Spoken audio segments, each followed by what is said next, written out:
नमस्कार, मी हनुमंत कापरे, SLPS wellness या संस्थेचा डायरेक्ट सेलर शेतकरी आहे. तर आपण आता हा जो प्लॉट पाहतोय हा ताग पिकाचा आहे की जे आपले सुरू आणि खोडवा सलग 3 वर्षे ऊसाचं पीक राहिल्यानंतर जमिनीचा पोत बेवड सुधारण्यासाठी, पीक फेरपालट करण्यासाठी आपल्याकडे ताग पिकाचा हिरवळीचे खत म्हणून आपल्याकडे चांगल्या पद्धतीने त्याचा उपयोग होतो.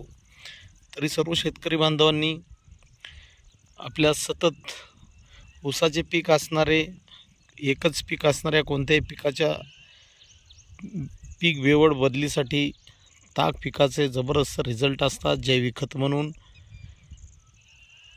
तरी सर्व शेतकरी बांधवांनी या पद्धतीचा अवलंब करावा.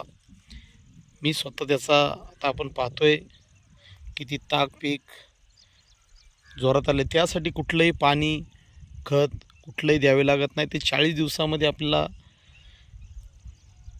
पूर्ण फुलामध्ये आल्यानंतर आता हे 10-12 दिवसानंतर अजून गाडणीसाठी येईल. आपल्याकडे मातीचा पोत सुधारून पुढच्या पिकासाठी चांगला बेवड होतो, खत होतं. आणि यानंतर मी ऊस लागवड करणार आहे आणि त्यासाठी आपल्या SLPS या संस्थेचे जैविक खते आहेत आपली भुविटा, इक्वारेली, वैदिक ॲग्रो 90 आणि PGPR हे 4 प्रोडक्ट वापरून सलग 3 वर्षे चांगल्या पद्धतीने उत्पन्न आपल्याकडे शेतकरी घेत आहेत. 100 टन प्लस सुद्धा आपल्याकडे रिझल्ट आलेले आहेत.